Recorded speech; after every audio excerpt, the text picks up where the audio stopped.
Buenas tardes. Muchas gracias a todos por estar aquí al final de esta jornada del sábado.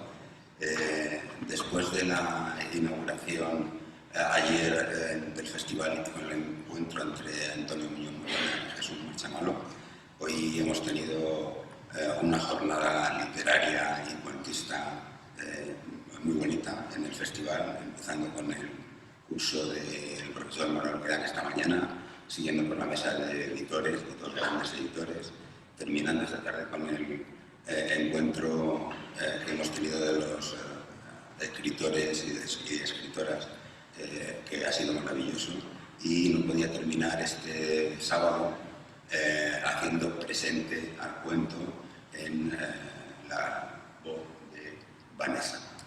La va a acompañar a la viola Iris Hernández, artista de Torrijos, y esperemos que disfrutéis de este evento. Vanessa Martí Simonca es locutora de radio desde hace más de 30 años. La mitad de ellos también haciendo recitales, presentaciones y lecturas.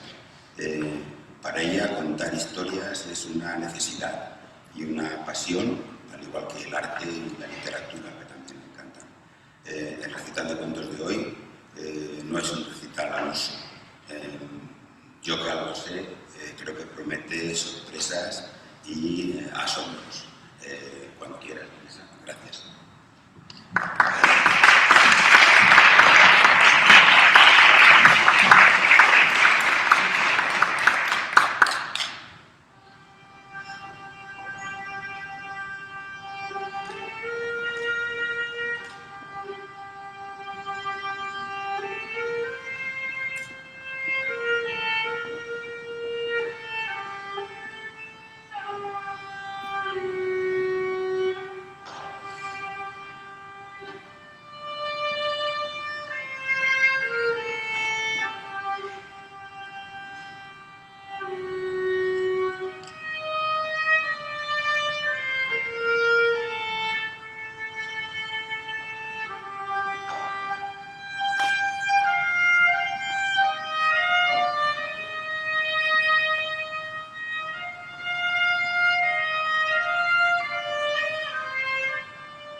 Y ella me contestó: me alquilo para soñar.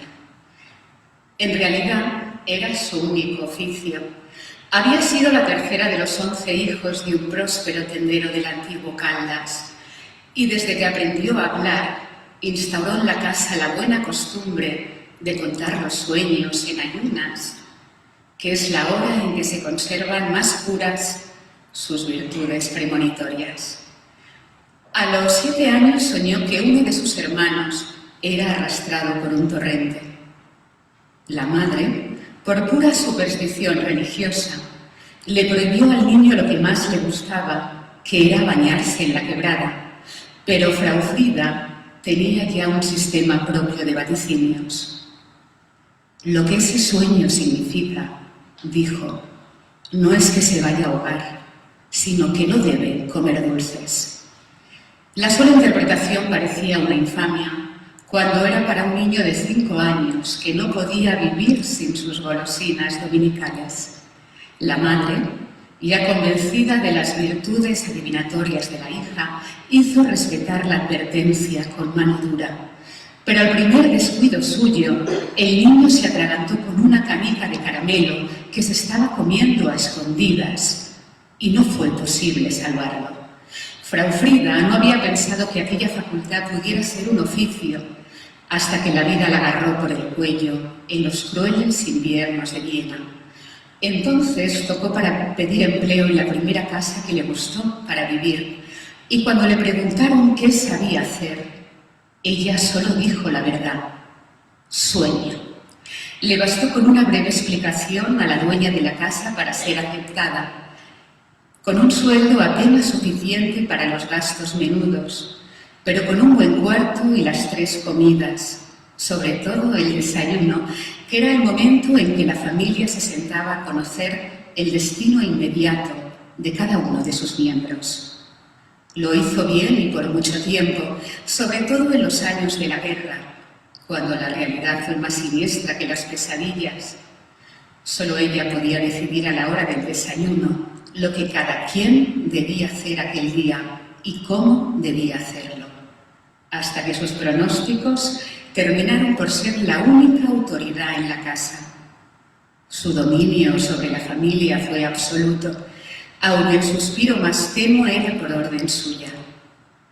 Por los días en que estuve en Viena, acababa de morir el dueño de la casa y había tenido la elegancia de legarle a ella una parte de sus rentas, con la única condición de que siguiera soñando para la familia hasta el final de sus sueños. Estuve en Viena más de un mes. Las visitas imprevistas y generosas de Frau Frida en la taberna eran entonces como fiestas en nuestro régimen de penurias. Una de esas noches, en la euforia de la cerveza, me habló al oído con una convicción que no permitía ninguna pérdida de tiempo. He venido solo para decirte que anoche tuve un sueño contigo.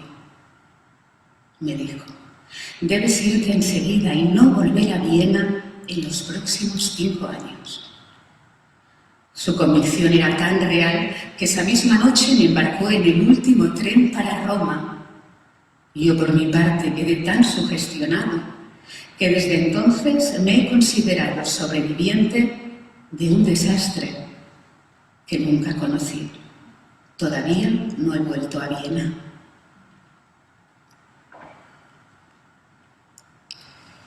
Este es el cuento Me alquilo para soñar, uno de los cuentos peregrinos de Gabriel García Márquez.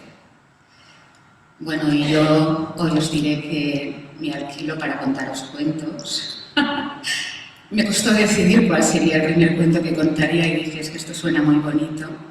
Hablaros de otras historias y de otras vidas, compartir otros estados de ánimo y emociones. Es un placer, un honor, un privilegio participar en el primer festival del cuento literario Torrijos Cuenta. En mi cuerpo ahora mismo hay una mezcla de muchas sensaciones. Gracias a todos y a todas, y gracias, Iris, por acompañarme.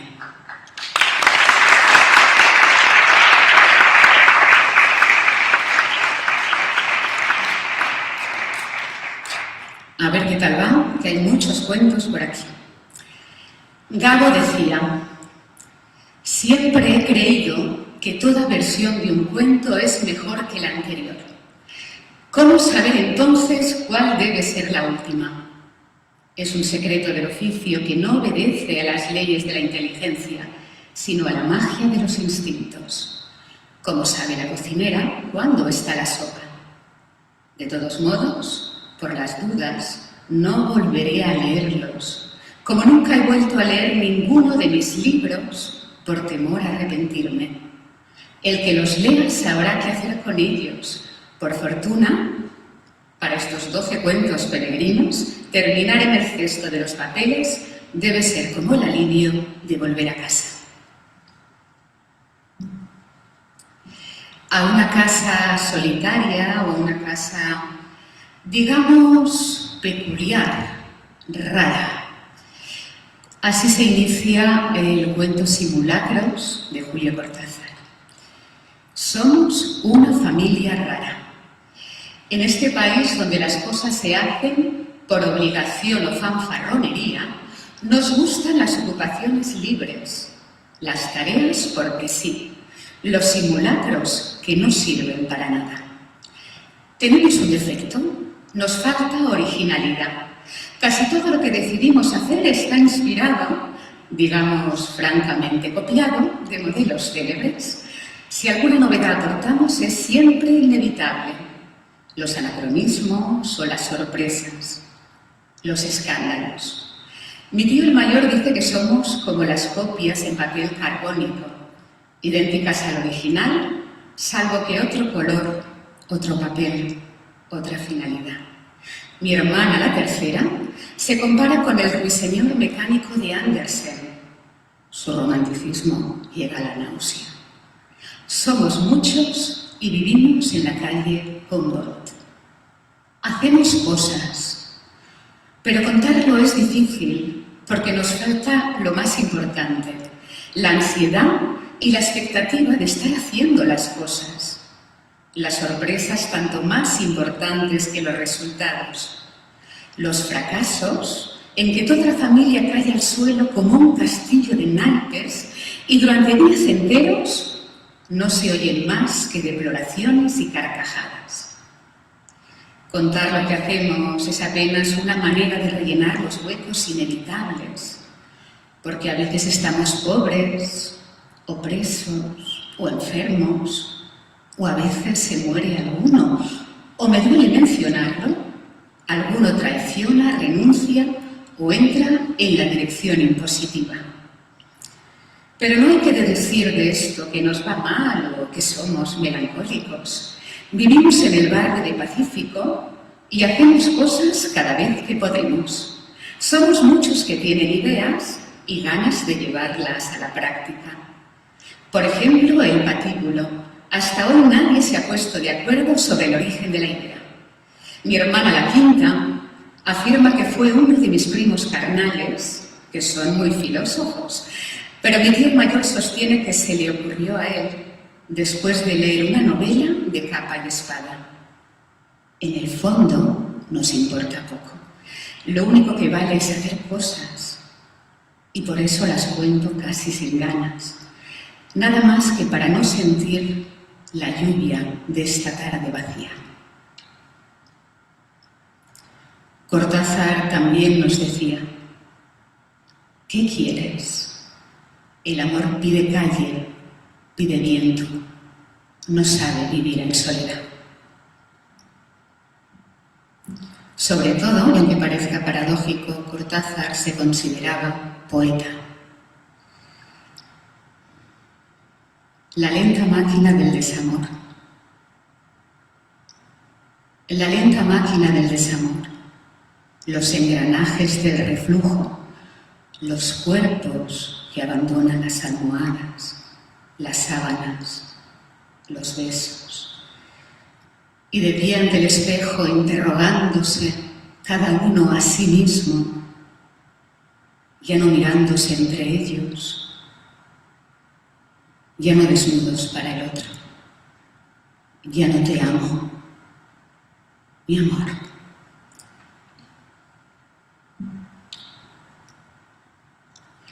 Hablando de amor, la protagonista se llama Ana y sube a un tranvía, en un cuento de Clarice Lispector. Un poco cansada, con las compras deformando la nueva bolsa de malla, Ana subió al tranvía. Depositó la bolsa sobre las rodillas y el tranvía comenzó a andar. Entonces se recostó en el banco en busca de comodidad, con un suspiro casi de satisfacción. Los hijos de Ana eran buenos, algo verdadero y jugoso. Crecían, se bañaban, exigían, malcriados, por momentos cada vez más completos. La cocina era espaciosa. El fogón estaba descompuesto y hacía explosiones. El calor era fuerte en el departamento que estaban pagando de a poco. Pero el viento golpeando las cortinas que ella misma había cortado, recordaba que si quería podía enjugarse la frente mirando el calmo horizonte. lo mismo que un labrador. Ella había plantado las simientes que tenía en la mano, no las otras, sino esas mismas, y los árboles crecían. Crecía su rápida conversación con el cobrador de la luz. Crecía el agua llenando la pileta. Crecían sus hijos. Crecía la mesa con comidas. El marido llegando con diarios y sonriendo de hambre. El canto importuno de las sirvientas del edificio. Ana prestaba a todo tranquilamente su mano pequeña y fuerte, su corriente de vida. Cierta hora de la tarde era la más peligrosa. A cierta hora de la tarde, los árboles que ella había plantado se reían de ella. Cuando ya no precisaba más de su fuerza, se inquietaba. Sin embargo, se sentía más sólida que nunca. Su cuerpo había engrosado un poco y había que ver la forma en que cortaba blusas para los chicos, con la gran tijera restallando sobre el género. Todo su deseo vagamente artístico hacía mucho que se había encaminado a transformar los días bien realizados y hermosos. Con el tiempo su gusto por lo decorativo se había desarrollado, suplantando su íntimo desorden. En el fondo, Ana siempre había tenido necesidad de sentir la raíz firme de las cosas, y eso le había dado un hogar, sorprendentemente.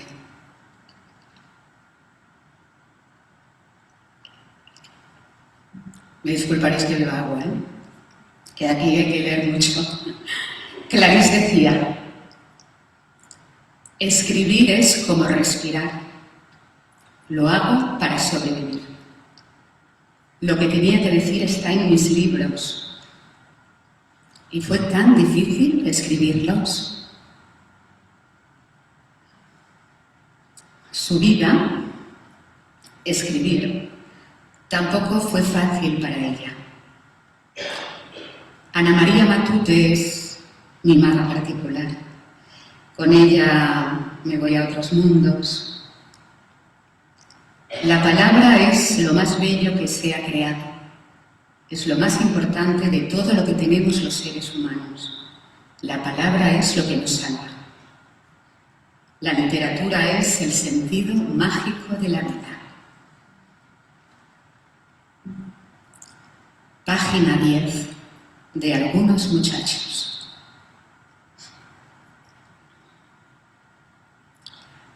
Ha pasado mucho tiempo desde que cogí el cuaderno para cuentas. Luego ya no apunté la vida. No había cosas para decir, todo era igual. Siempre había gritos en la cocina por algo. Pero ya no me llamaban tanto la atención como a los primeros tiempos, cuando todo era nuevo. Así que pensé que para qué apuntar la vida si no tenía interés. Ya sabía todo lo que tenía que saber. Y ya no había ninguna noticia. Todo cosa vieja y sabida. Con que no lo toqué más el cuaderno. Pero hoy lo vuelvo a sacar debajo el ladrillo del cuarto de las arañas. Le he sacado el polvo. Y ahora que mi madre duerme y en la cocina solo está el gato a la lumbre, vuelvo a escribir la vida. Todo ha sido porque el gallo le estaba diciendo a la Ernestina una cosa que yo la oí, porque ellos no sabían que yo estaba con el gato en el lavadero. Le dijo el gallo a la Ernestina que le había dicho el sacristán de la parroquia, que le dijo que el amo quería hacer el testamento y que todo se lo dejaría a mi madre. Y la Ernestina dijo: pero quita ya, eso no puede ser. Doña Asuncióncita y los hijos, todos tienen más derecho. Y dijo el gallo: sí, pero solo lo justo, lo justo. La parte gorda va a ser para ella. Y dijo la Ernestina: ¿y tú cómo lo sabes? Y dijo el gallo que sí, que el sacristán lo sabe, que el viejo llamó a don Leandro y al notario y que la va a reconocer a la Celestina. Y todo lo demás. Entonces se fueron para adentro y ya no oí más, pero me quedé que parecía que no podía ya nunca respirar. Me apretaba el vestido debajo de los brazos y pensé que ya hacía tiempo que me reconocía el amo. ¿Cómo no iba a reconocerme que era su hija? Si dice que me parecía a mi madre cuando lo de las bombas. Así que luego sentí una cosa por dentro, como calor muy bueno, porque yo ya la quería, a mi madre, ahora, ya la quería. Aunque no lo entendí del todo al gallo, sí saqué en limpio que el dinero del amo iba a ser para mi madre cuantito que el amo se muriera.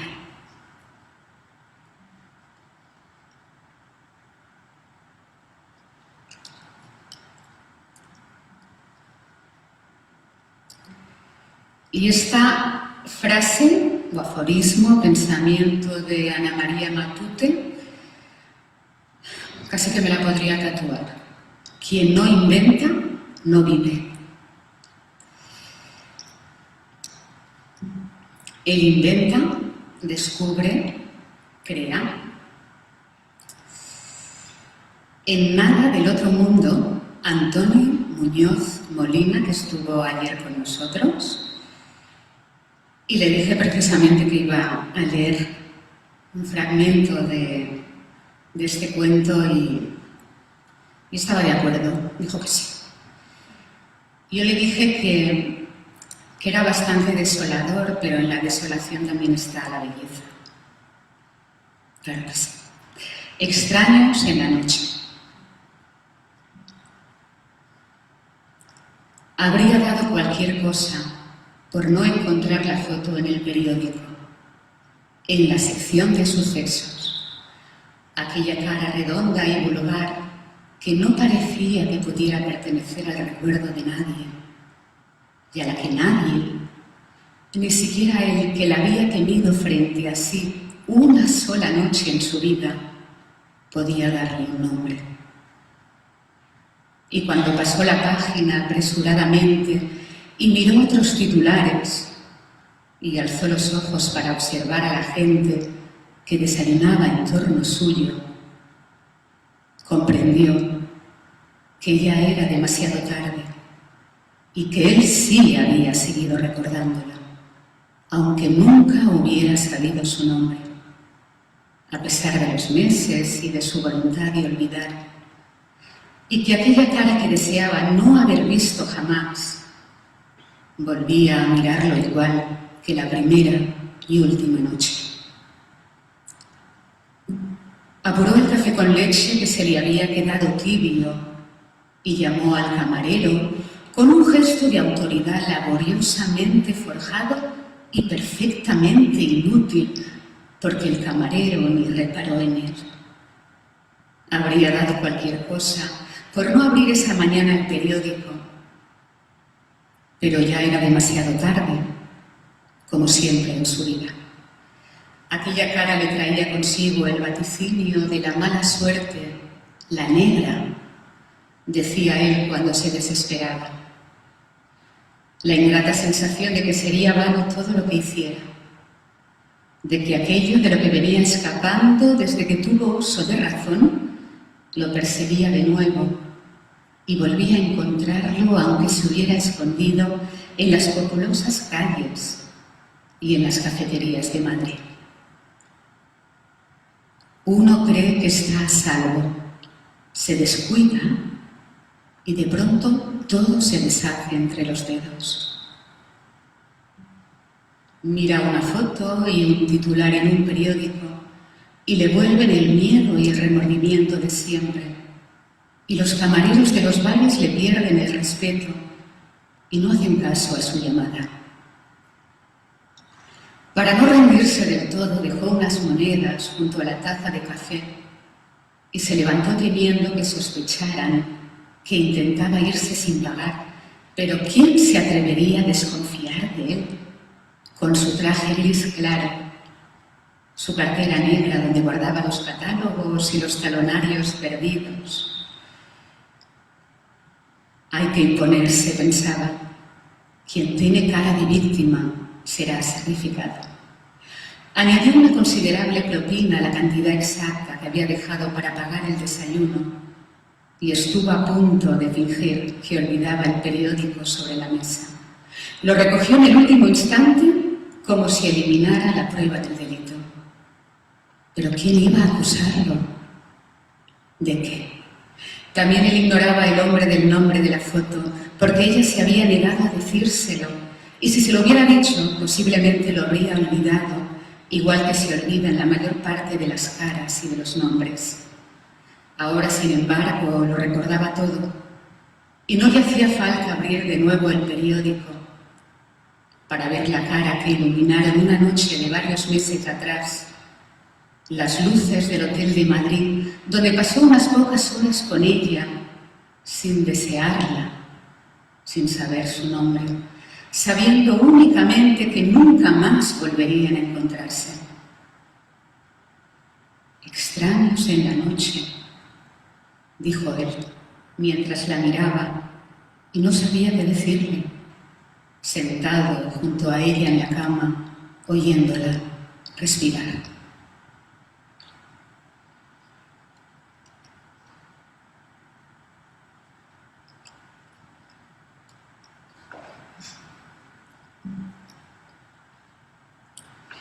Dice Muñoz Molina, el libro es como un relato del suceder de la vida. Yo voy donde me lleva lo que escribo. Y ella va, Carmen Martín Gaite va, donde le llevan las musas. Para ella era la gente que se ha ido y te amaba, y que quiere que sigas persiguiendo tu sueño. Caperucita en Manhattan. Esto sí que es un cuento.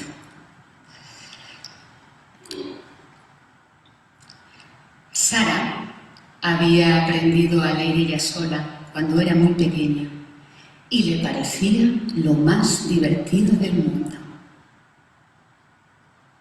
¿Has salido lista de verdad?, decía la abuela Rebeca.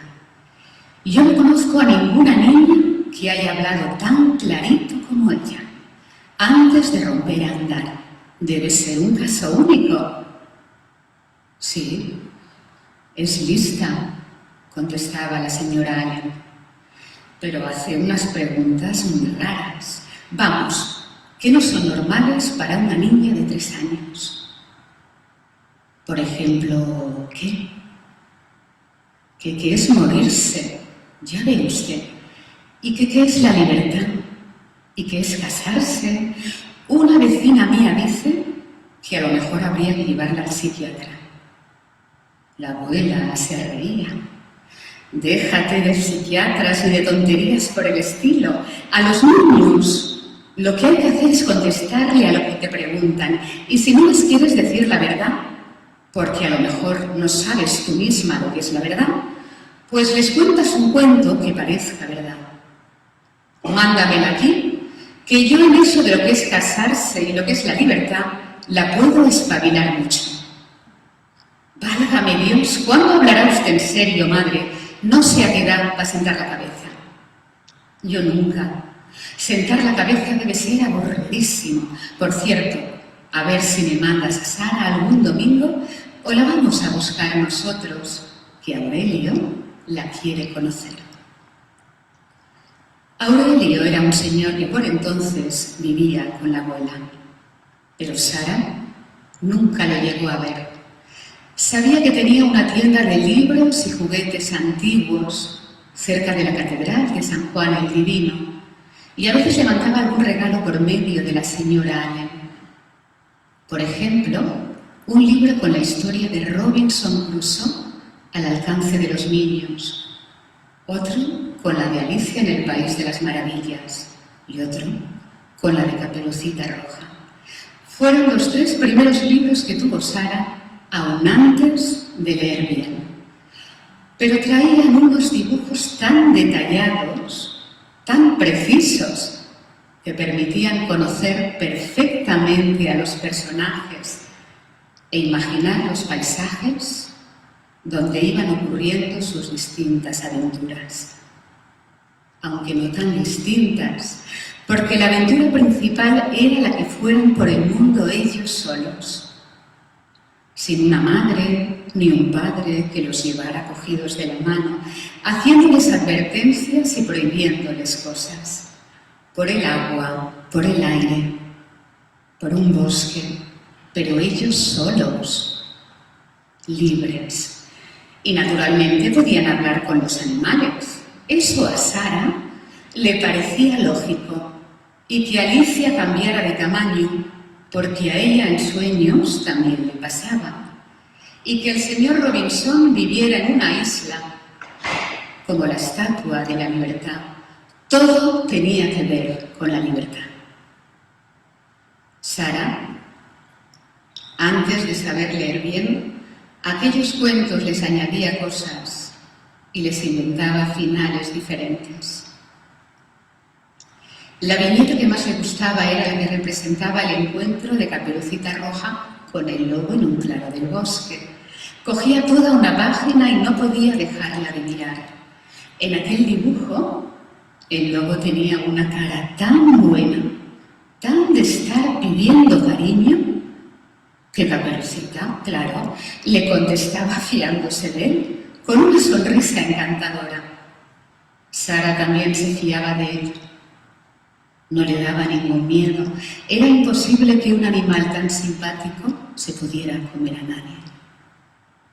El final estaba equivocado. También el de Alicia, cuando dice que todo ha sido un sueño.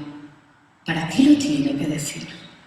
Ni tampoco Robinson debe volver al mundo civilizado si estaba tan contento en la isla.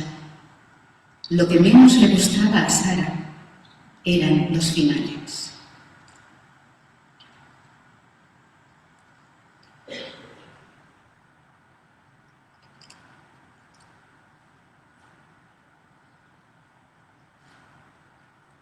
Vamos a ir unos minutos al cine. Vamos a cambiar un poquito de arte. Y nos vamos con otro Allen, con Woody Allen, y con un final de película maravilloso. Para quien le guste Annie Hall, es una joya.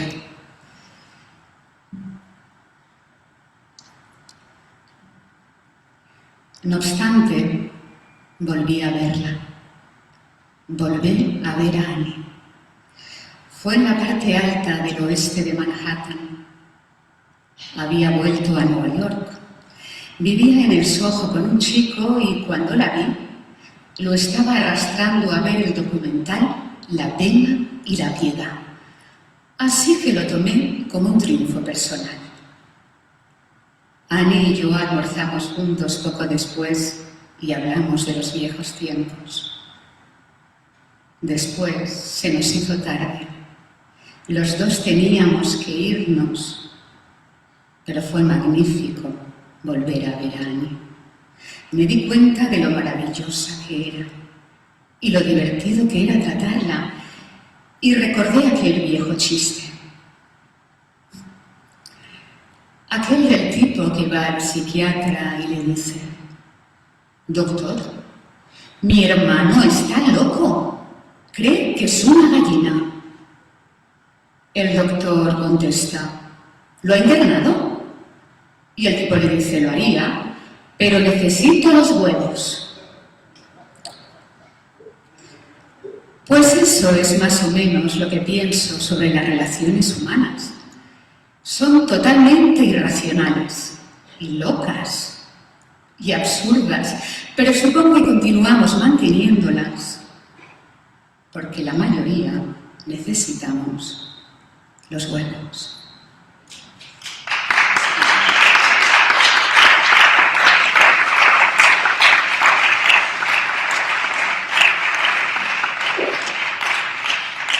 Podría hacer un recital solo de Woody Allen, y de sus escenas.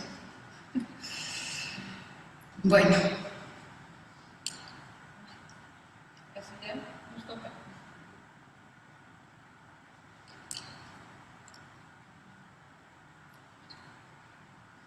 Las relaciones humanas, los personajes peculiares, los guiones ocurrentes, los cuentos sin plumas, los universos y la voz propia. De Woody Allen en el cine y en la música, me perdonaréis la emoción ahora, soy humana, las voces propias de Piaf, Brassens y Brel en la chanson française. Y también de Yves Montand y las hojas muertas. Primero os cuento. Oh, quisiera que recordaras los días felices cuando éramos amigos. En ese tiempo la vida era más hermosa y el sol ardía más que hoy. Las hojas muertas se amontonaban a raudales. ¿Lo ves? No lo he olvidado. Las hojas muertas se amontonaban a raudales. Los recuerdos y la añoranza también. Y el viento del norte se los lleva en la noche fría del olvido. ¿Lo ves? No he olvidado la canción que me cantabas. Il feuille morte. Oh, je voudrais tant que tu te souviennes des jours heureux où nous étions amis. En ce temps-là, la vie était plus belle et le soleil plus brillant qu'aujourd'hui. Les feuilles mortes se ramassent à la pelle. Tu vois, je n'ai pas oublié. Les feuilles mortes se ramassent à la pelle. Les souvenirs, elle les regrette aussi. Et le vent du nord les emporte dans la nuit froide de l'oubli. Tu vois, je n'ai pas oublié la chanson que tu me chantais. ¿Lo ves? No he olvidado la canción que me cantabas.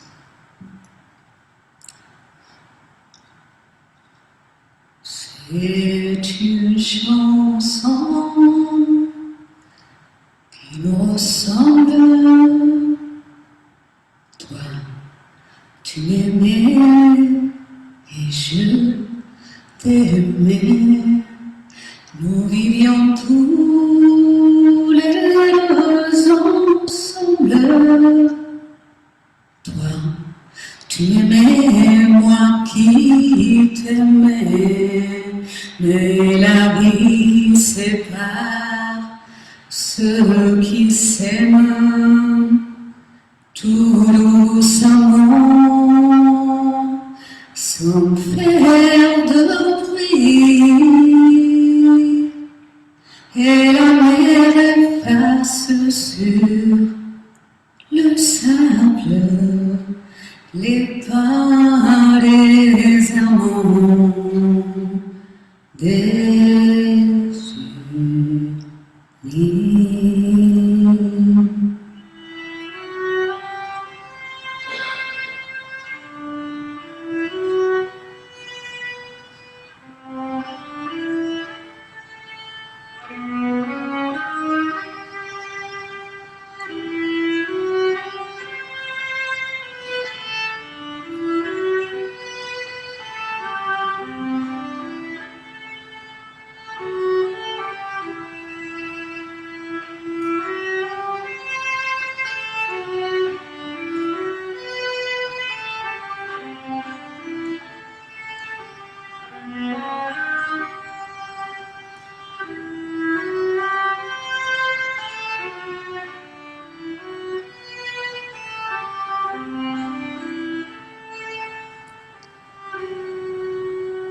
Gracias.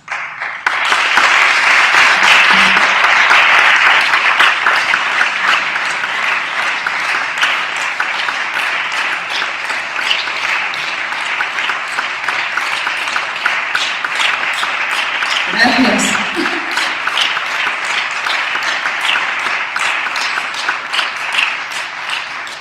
Voy a tener que cantar las Chanson José, voy a recitarlas. Bueno, la belleza de una canción y la belleza de un cuento, uno tras otro, con su velocidad de los jardines, que ha tocado, su verdad, poesía y sensibilidad. En su prólogo, titulado Zoótropo, Eloy Tizón dice: escribir como vivir siempre deja cicatrices. Aprendes por experiencia, no lo sabías, que uno de los resortes principales del ser humano es el ansia de confesión, la búsqueda de un oído, el que sea, no importa cuál, el hambre sensual del desahogo, verterse en otra mente. Todos somos barítonos. El erotismo de un aliento fortuito, dos soledades que se rozan.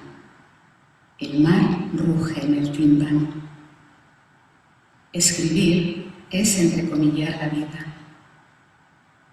Si escribo que puedo volar, entonces, y solo entonces, comienzo a percibir el viento bajo las alas.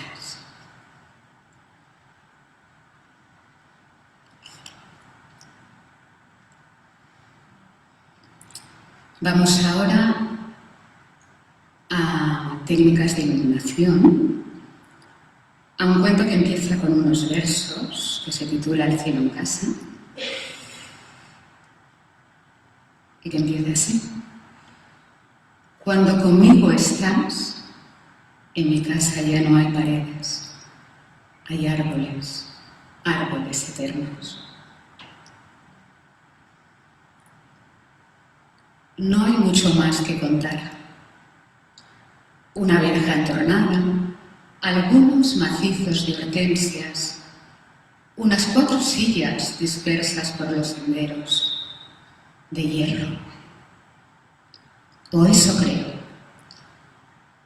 Aquí estoy bien. No me falta de nada. Recibo un trato educado y todas las atenciones son pocas.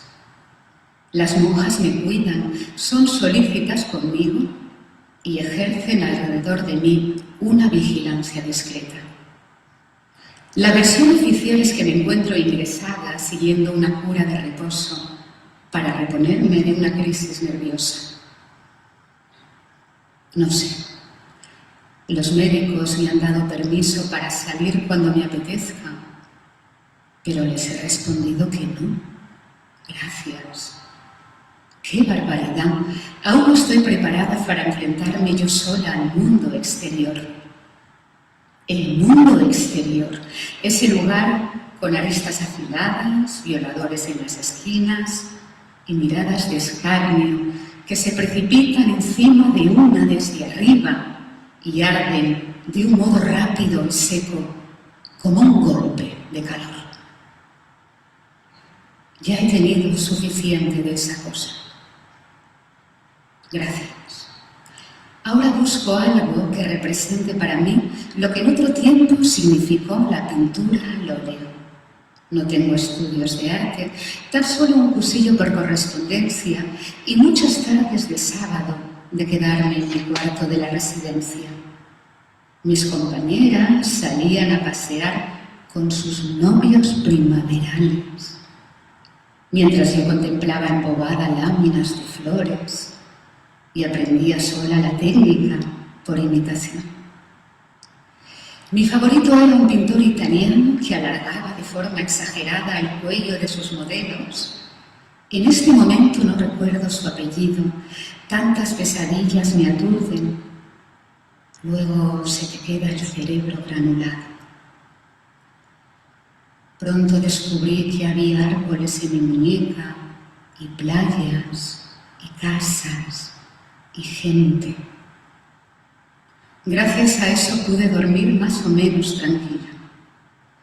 Plantaba mi caballete en cualquier sitio y me dedicaba a pintar con ardor durante todo el día, mezclando los pigmentos en mi paleta, hasta dotarme de formas, de líneas, de sombras, de colores, y caer herida por el esfuerzo. ¿Era feliz? Lo ignoro. Con el tiempo expuse mis lienzos en una galería.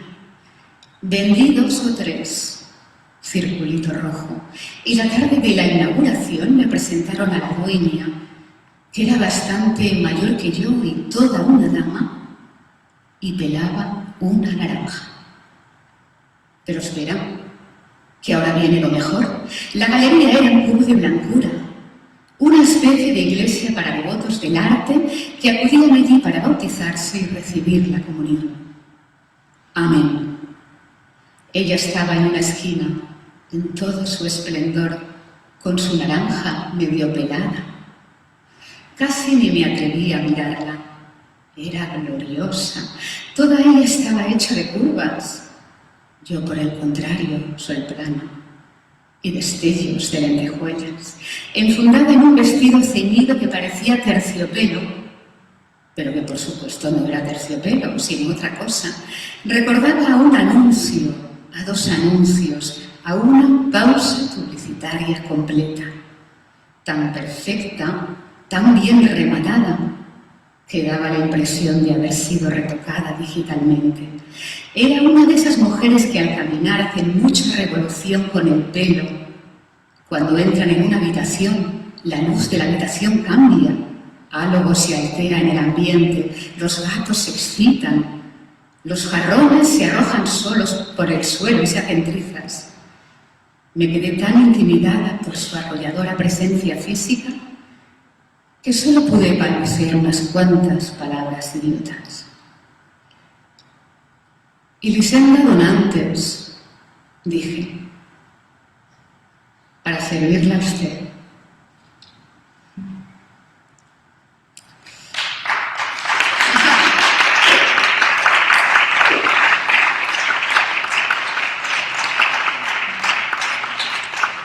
Hablamos muchas veces en la literatura y en los cuentos hoy se podría haber hecho la pregunta, de la importancia de los títulos, del orden de los títulos en un libro cuando está acabado y de los nombres de pueblos, ciudades imaginarias, de los personajes.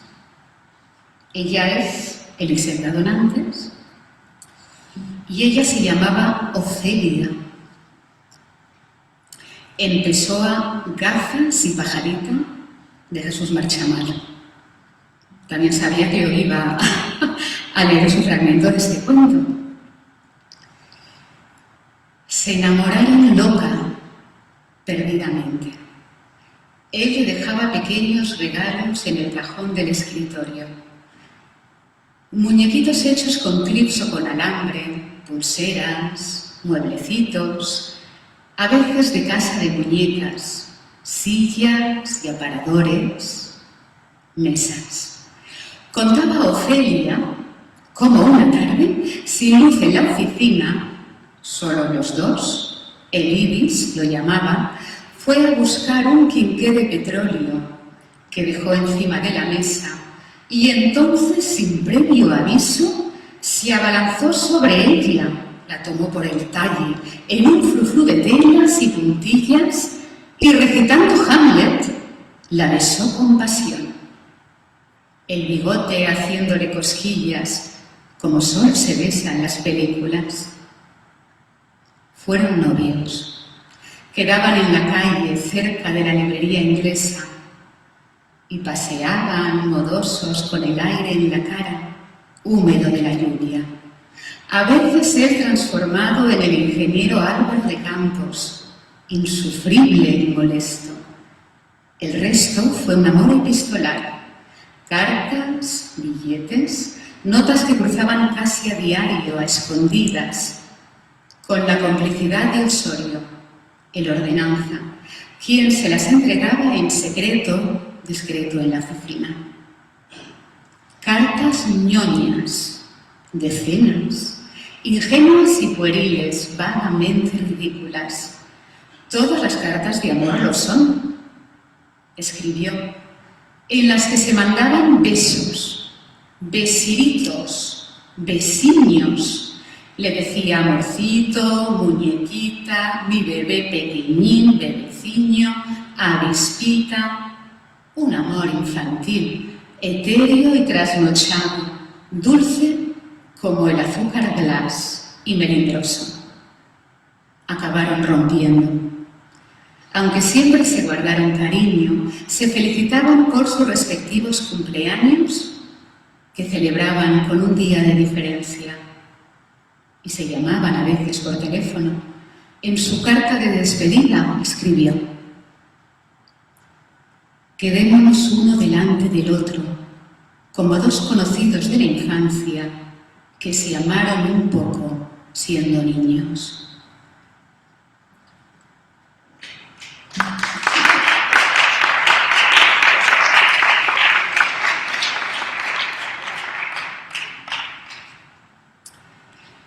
Y después crecemos y la vida adquiere sus matices, sus circunstancias. Eso lo descubrimos en Volar a casa, con Daniel Monedero y Emily Dickinson.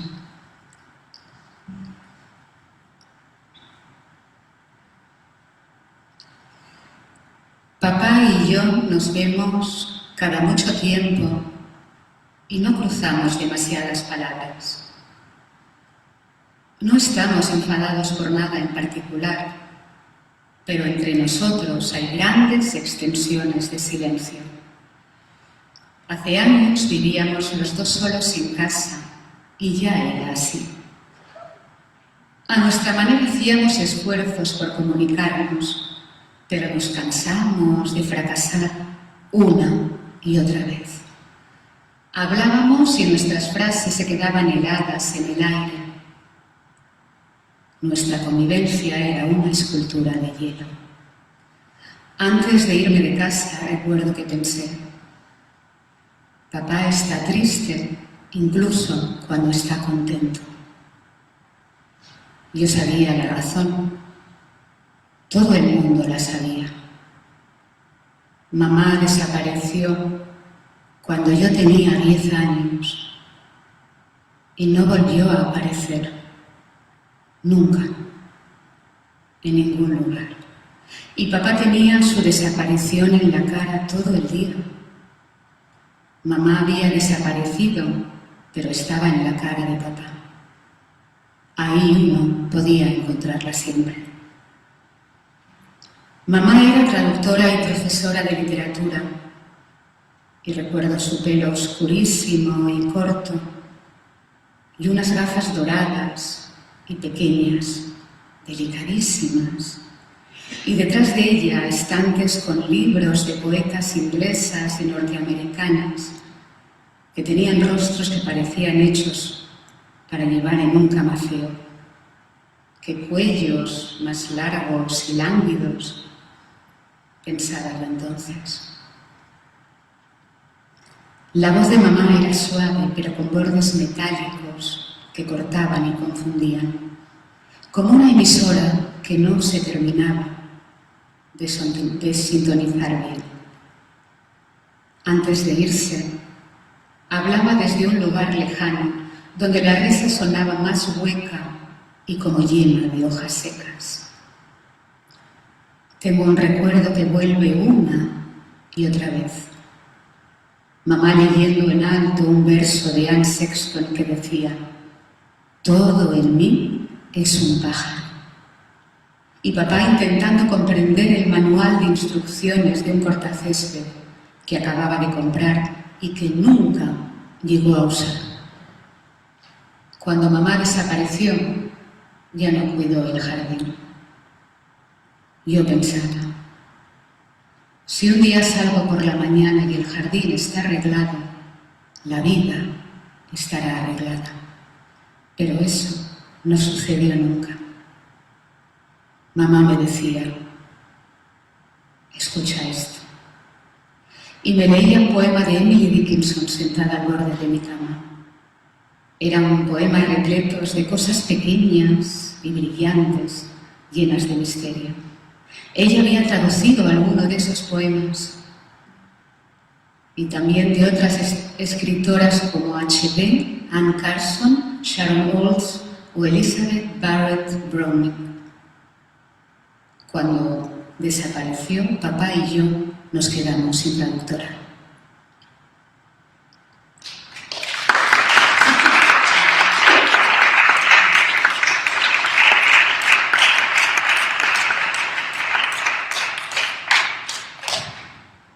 Corazón, le olvidaremos en esta noche, tú y yo. Tú, el calor que te prestaba, yo, la luz que a mí me dio. Cuando le hayas olvidado, dímelo, que he de borrar a prisa mis pensamientos. Y apresura tu labor, no sea que en tu tardanza vuelva a recordarle yo. Poema 37 de Emily Dickinson. Ella decía, hasta que amé, nunca viví. El amor eterno, eterno amor de Pilar Adón.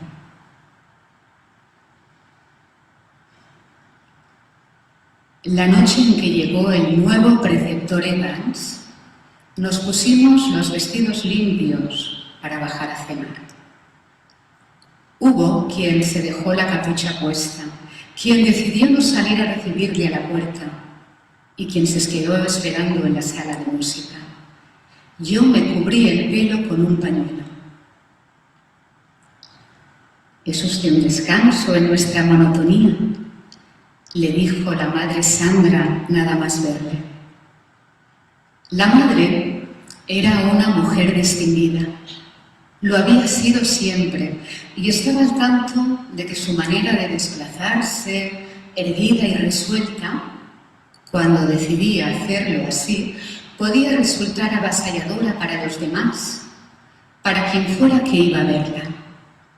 Circunstancia que a veces le agradaba y que a veces le daba asco.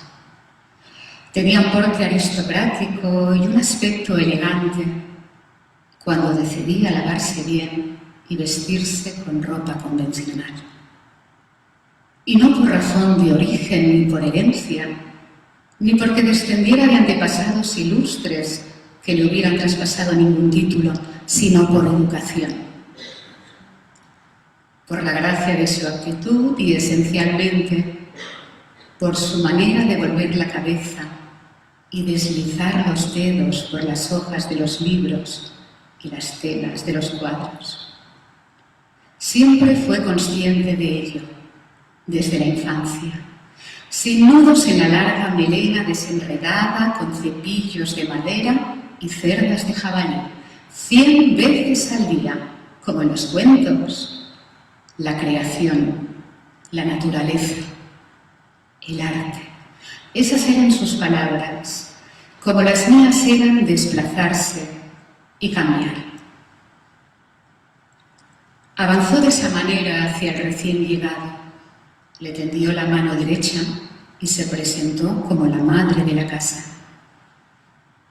El hombre sonrió mientras le devolvía el saludo, entregándole su propia mano derecha para apretarla largamente con idéntica energía.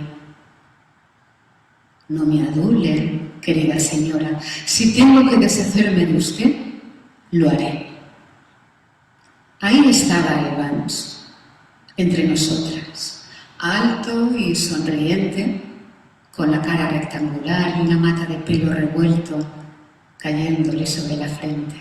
Sonrosado como un músico del Renacimiento tardío inglés, seguramente a causa de la caminata y del recibimiento que le estaría contrariando por mucho que él procurara mostrarse sereno e indescifrable, con su multitud de pliegues a ambos lados de la boca.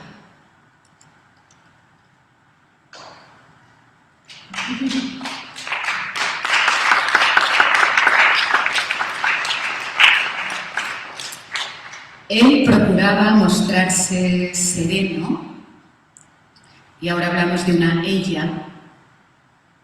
Ella cortó la carne con agilidad y se la metió en la boca.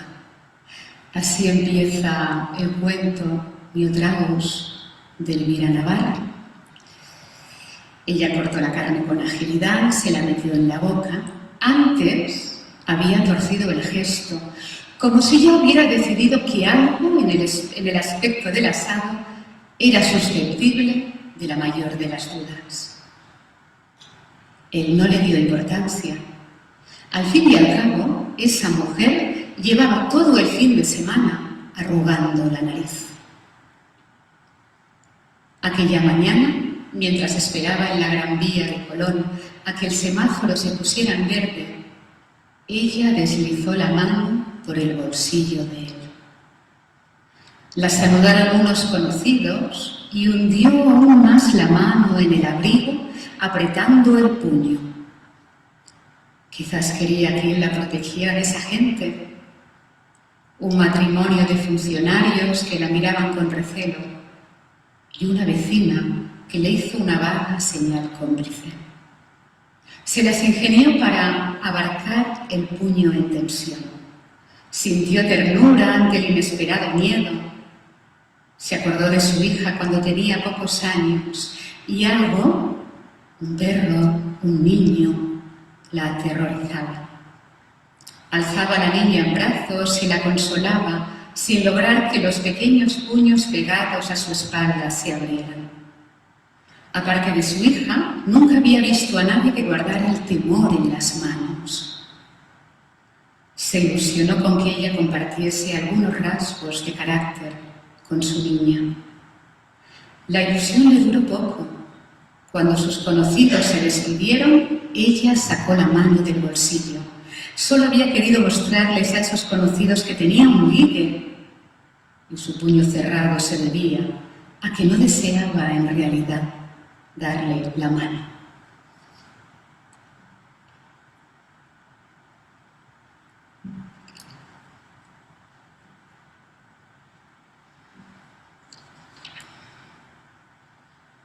Este cuento, quiero decir los autores, los títulos y los libros.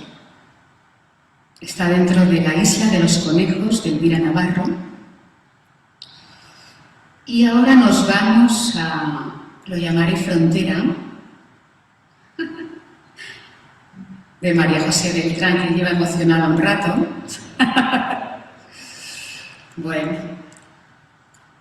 hay mucha poesía en tus cuentos, lo sabrás. Tumbleweeds, es que me encanta, Tumbleweeds, empieza. Este es un bosque de vientos.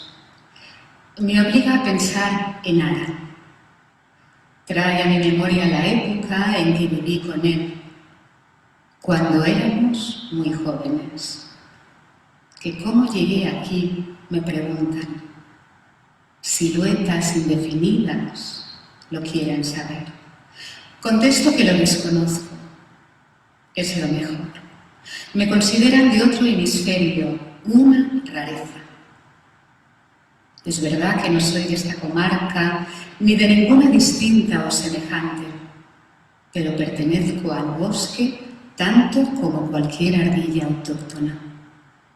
Se sabe que yo vivía en otro pueblo, otro barrio, otros muros. Allí dejé algunas cosas, algunas de ellas vivas. Me trasladé. Cuando insistan diré que fue por el viento, y que también por el viento me volveré a marchar. En lo que va de otoño me he tendido cada día sobre unas raíces ancladas, puede que muy por debajo y alejadas de mí, puede que no. La posición es inmejorable para no perderme las peripecias del viento.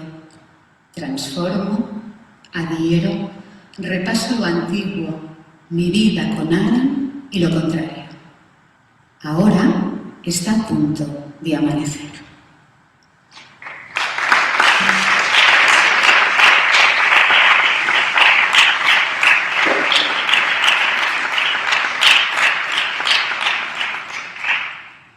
eso nos lo creemos.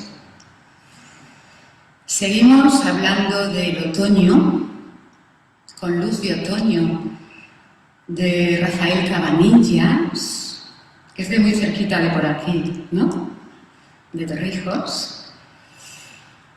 Y este cuento está incluido en Quercus y empieza así.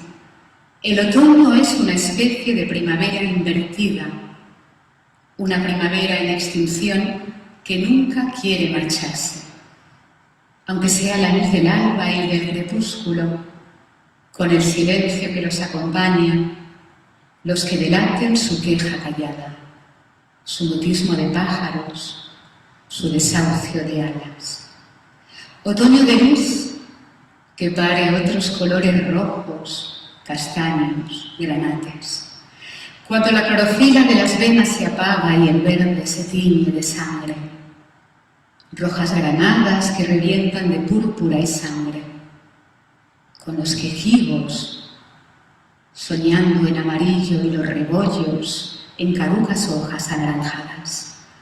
Otoño de lenguas con mordaza y potros maniatados en la madrugada.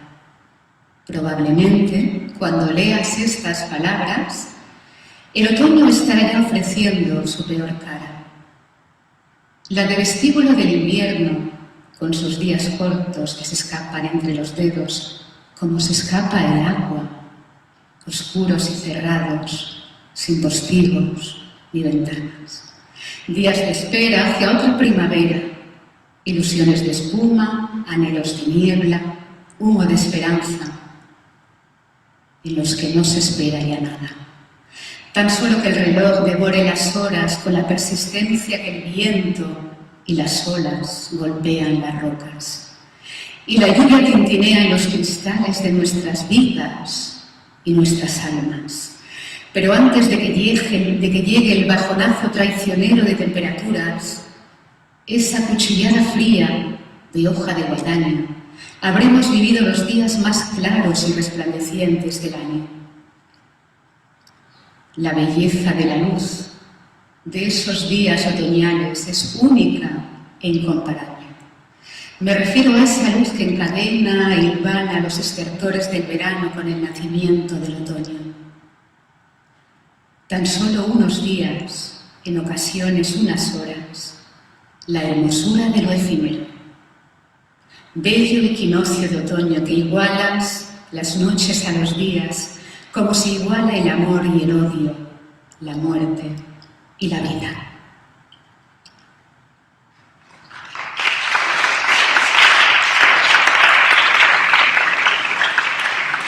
¿Muy bien?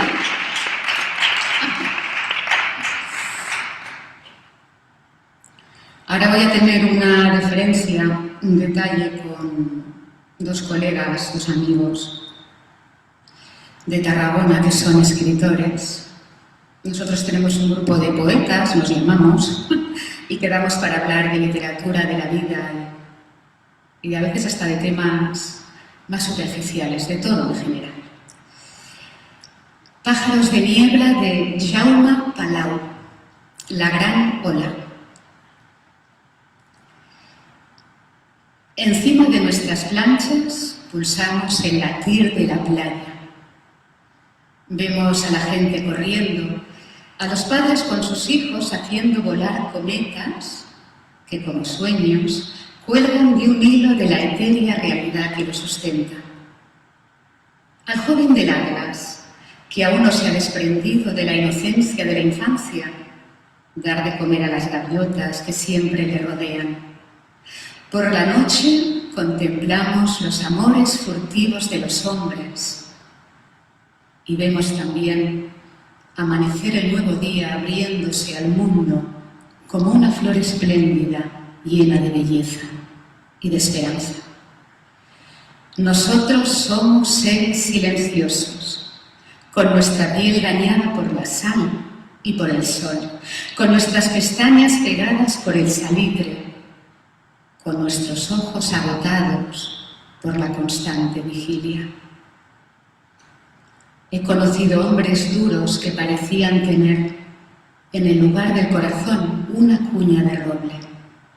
Hombres que en mar abierto se han enfrentado a las quijadas hambrientas de los tiburones. Hombres que han llorado porque no llegó la gran ola y ellos no estaban.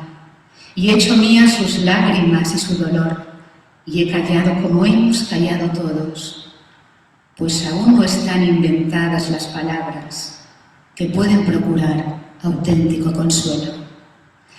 Algunas veces cenamos en la playa atraídos por el clamor del fuego. Boy White saca su guitarra y comienza a cantar. Su voz, como un desgarro, convoca ese llanto suave y cálido que conocemos como nostalgia. Entonces contemplo a las pocas mujeres que poseen nuestra peculiar e inofensiva locura. Su mirada es una mirada imantada hacia adentro, pues dentro de cada persona existe un mar de sentimientos y sueños, tan insondable como el propio mar que cabalgamos a diario.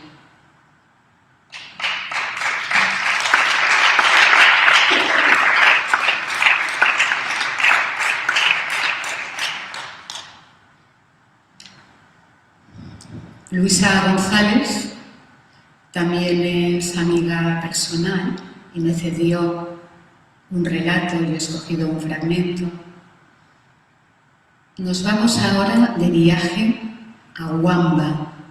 Realmente se dice Bamba, pero como está escrito con W, ella me ha dado permiso para decir Wamba. El autobús, que el tema de los autobuses y los trenes también dan para mucho, estacionó en el terraplén de un área de servicio.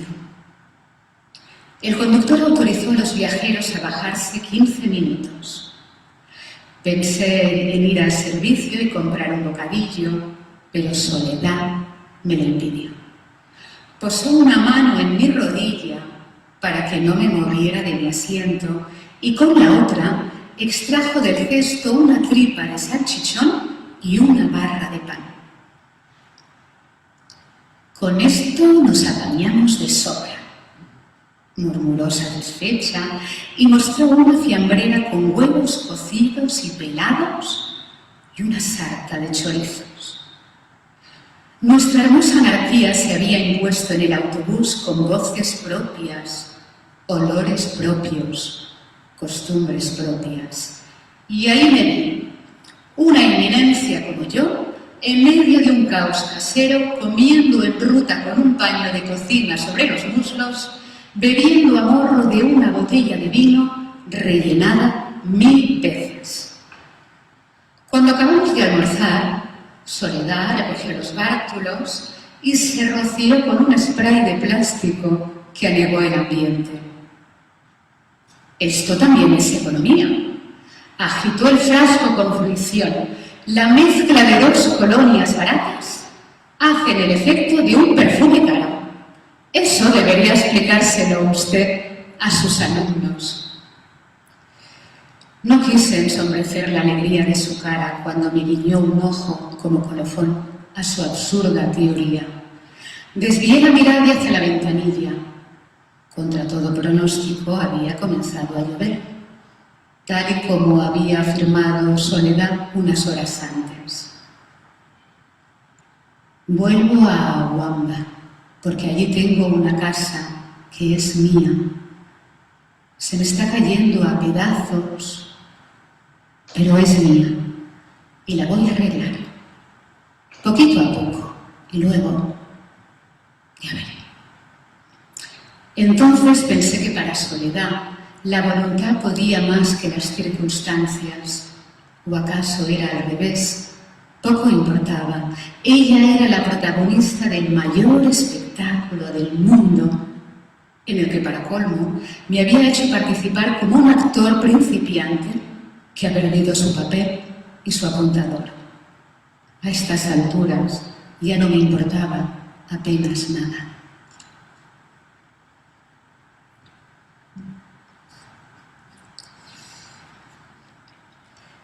Ahora voy a leer, bueno, es un cuento, porque es un cuentito De Emma Prieto Rubio, que no ha podido venir. Yo hace tiempo que le he dicho que iba a leer algo de ella. Ya sabe que lo voy a hacer. De su libro Mecánica terrestre, Juego de culpas. Las hermanas echaron las culpas a pelear y se pusieron a leer tan campantes. De vez en cuando levantaban la vista y observaban indiferentes. Era una lucha cuerpo a cuerpo, un amasijo de troncos y extremidades en el que era complicado distinguir dónde empezaba una y dónde terminaba la otra, o qué era lo que pertenecía a cada quien. Cualquier objeto podía convertirse en un arma peligrosa: el filete empanado, una barra de labios, la goma de borrar mordisqueada, el peluche al que una vez arrancaron la cabeza. No dudaron en utilizar las uñas y hasta el único diente afilado que les nacía del paladar. Cuando llegó la hora de merendar, dejaron a un lado sus libros, desenredaron con esmero sus culpas, las guardaron en sus mochilas y en cuanto llegaron a casa, se las tiraron a sus padres. Al fin y al cabo, fueron ellos los que empezaron todo.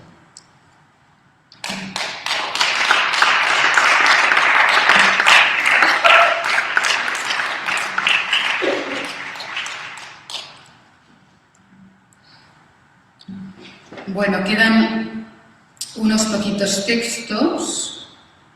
Ahora de Fernanda García Lau, que me parece que ha salido, bueno, le decís, ya sabía que iba a leer este, Desgracia en 3 sets, que está en su libro de cuentos, Cómo usar un cuchillo, del que hablaba antes.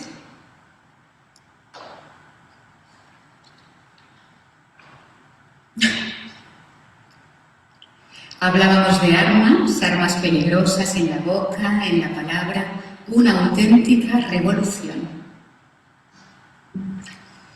Desgracia en 3 sets.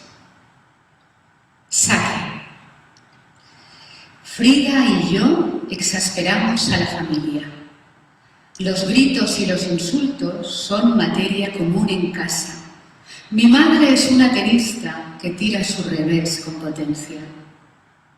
Enseñó a la prole a escupir amarguras y ahora somos imparables. Hoy por fin se decidieron, nos llenaron la valija. Después la tiraron a la calle. Todos votaron nuestro exilio. Jorgelina con la mandíbula dura, mamá aún en bata, y Guillermo con su cara de satélite fuera de órbita. Nos cerraron la puerta y yo me quedé observando la B, que no brilla nunca. Bajamos con los sentidos palpitando, movidos por manos invisibles que nos empujaban hacia la calle. La ciudad no arde, es mi corazón. Y de pronto miro hacia adelante con la certeza del que no tiene nada. Revés. Ella entra y yo espero, confundido entre los autos. El hambre me escarba el cuerpo hasta la nuca. Estar desesperado no ayuda. La espío en su temblor. La sorpresa se refleja y la deforma, como una gacela de vidrio. Cerca de la carne, su animalidad se expande. Es una orquídea sangrienta. Cuando el local queda en silencio, se acerca a su presa y recita el poemita que inventamos para estos casos. Una raqueta luminosa se ha incrustado en mi pecho. El carnicero entiende y le prepara un paquetito. No es la primera vez. La poesía se convierte en alimento. Frida es una jugadora inquietante. Fuera. Subimos al primer vagón y nuestra diva se aleja corriendo. El deseo de fugar nos inflama el apetito. Destrozamos las salchichas y vemos pasar el mundo. La ciudad es una hernia. Mi cuerpo se abrocha a Frida, víctima de una fiebre de felicidad. El ruido de las vías fluye por nosotros como una tenia sucia. El movimiento hipnótico nos deja sin respiración a los pocos metros. El pánico de la libertad silba oscuro. La cancha iluminada pierde su contorno. Mamá, Jorgelina y Guillermo desaparecen, impulsados por el movimiento inesperado. Visto de lejos, nuestro juego sobre la alfombra parece inútil. La distancia nos libera.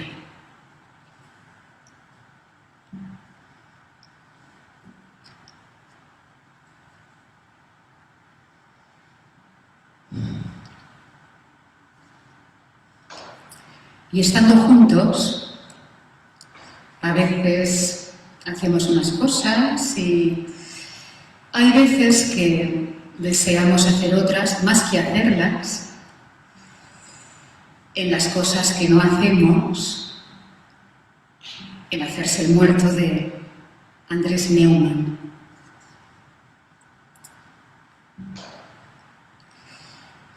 Me gusta que no hagamos las cosas que no hacemos. Me gustan nuestros planes al despertar, cuando el día se sube a la cama como un gato de luz y que no realizamos porque nos levantamos tarde por haberlos imaginado tanto. Me gusta la cosquilla que insinúan en nuestros músculos los ejercicios que enumeramos sin practicar, los gimnasios a los que nunca vamos, los hábitos saludables que invocamos como si deseándolos su resplandor nos alcanzase. Me gustan las guías de viaje que hojeas con esa atención que tanto te admiro y cuyos monumentos, calles y museos no llegamos a pisar fascinados frente a un café con leche. Me gustan los restaurantes a los que no acudimos, las luces de sus velas, el sabor por venir de sus platos. Me gusta cómo queda nuestra casa cuando la describimos con reformas, sus sorprendentes muebles, su ausencia de paredes, sus colores atrevidos. Me gustan las lenguas que quisiéramos hablar y soñamos con aprender el año próximo mientras nos sonreímos bajo la ducha. Escucho desde tus labios esos dulces idiomas hipotéticos. Sus palabras nos llenan de razones. Me gustan todos los propósitos, declarados o secretos, que incumplimos juntos. Eso es lo que prefiero de compartir la vida, la maravilla abierta en otra parte, las cosas que no hacemos.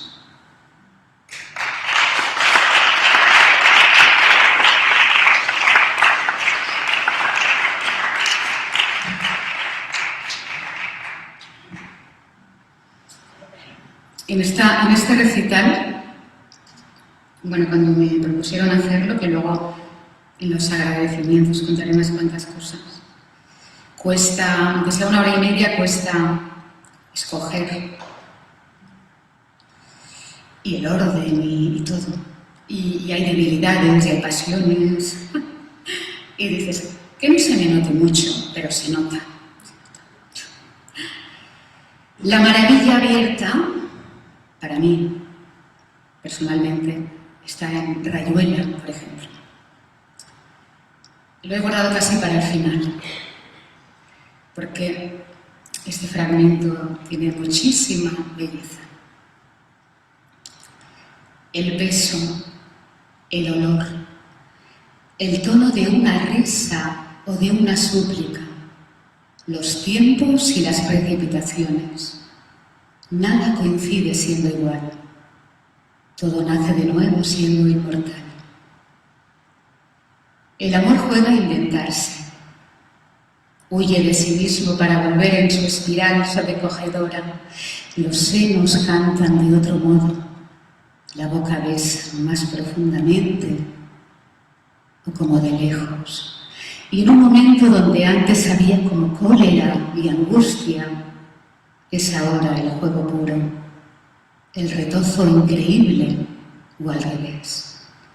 A la hora en que antes se caía en el sueño, el balbuceo de dulces cosas tontas, ahora hay una tensión, algo incomunicado pero presente, que exige incorporarse, algo como una rabia insaciable. Solo el placer en su aletazo último es el mismo. Antes y después, el mundo se ha hecho pedazos y hay que nombrarlo de nuevo, dedo por dedo, labio por labio, sombra por sombra.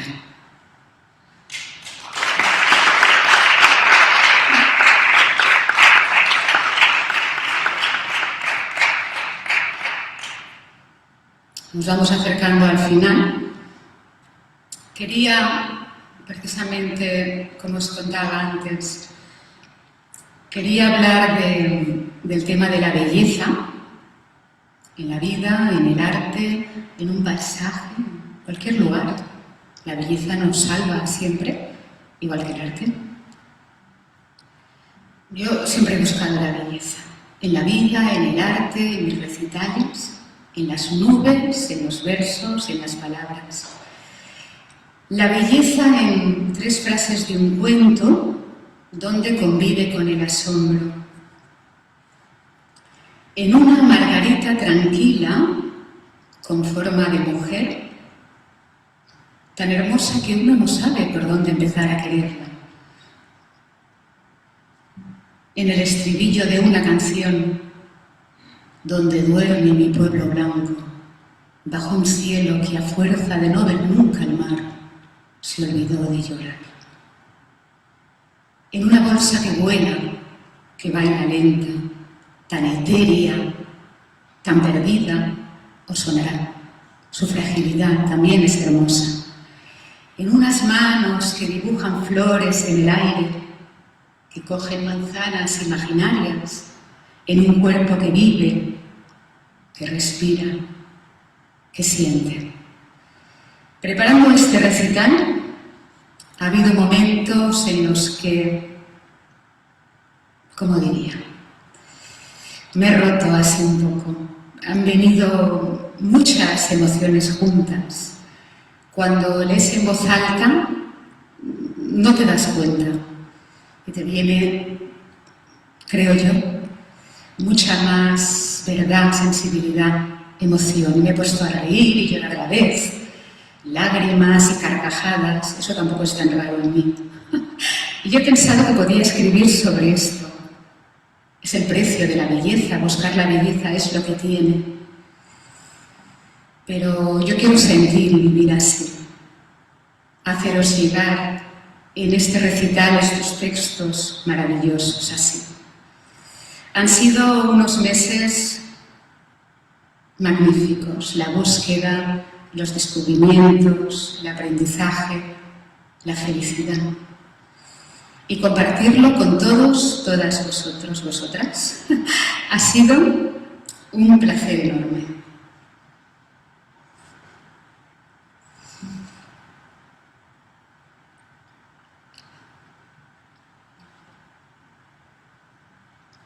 Me despido cantando una canción, a ver qué tal, que es todo un símbolo. Una de las canciones más bellas en lengua española, de un artista con una sensibilidad y curiosidad enormes. Siempre volvemos a él y le echamos de menos. Antonio Vega y el sitio de mi recreo.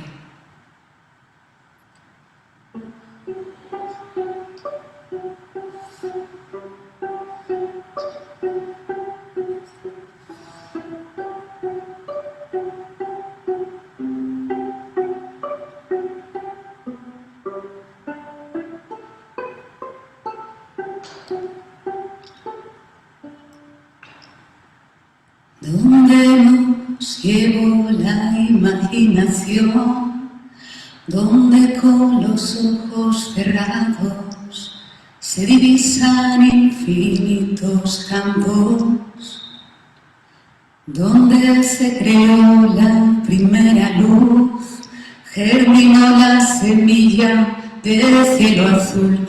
Volveré a ese lugar donde nací.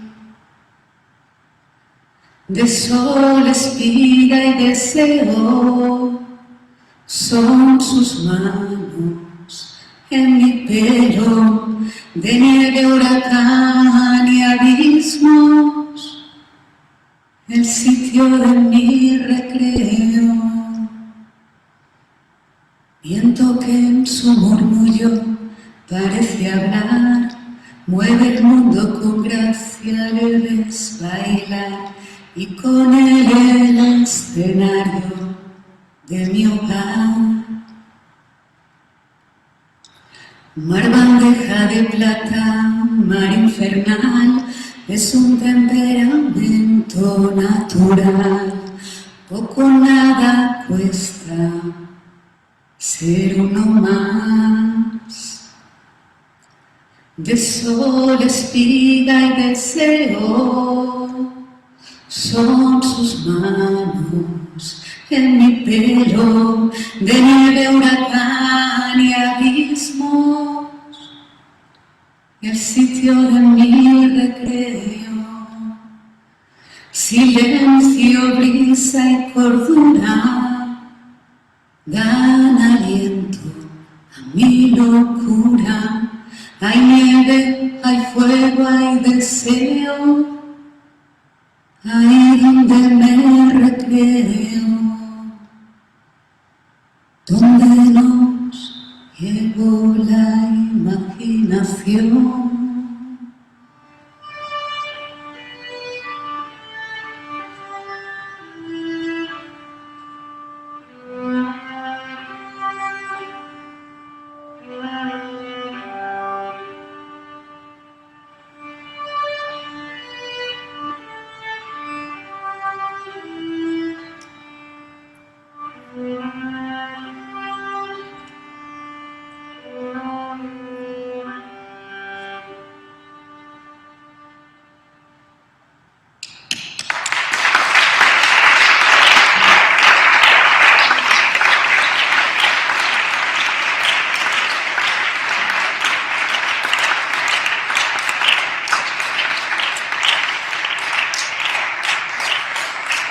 Bueno,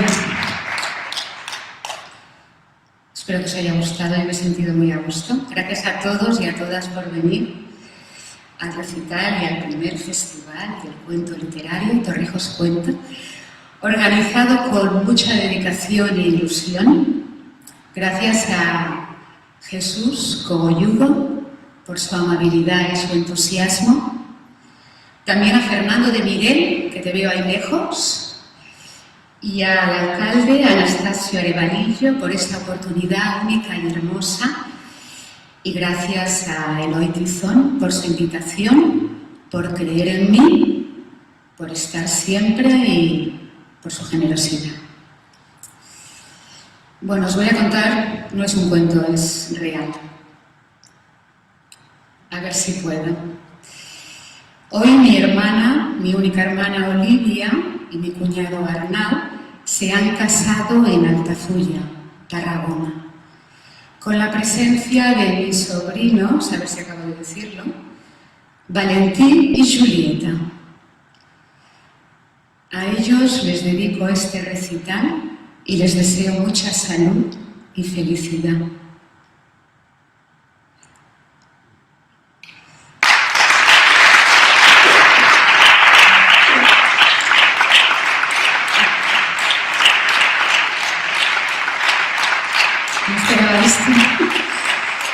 También a mi madre, bueno, estábamos juntos de celebración desde el mediodía. Hoy tenía que estar aquí, Lo entendieron y qué bien, pero también estoy con ellos. Gracias de nuevo, hasta pronto y gracias Iris por acompañarme en el escenario.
Iris Hernández.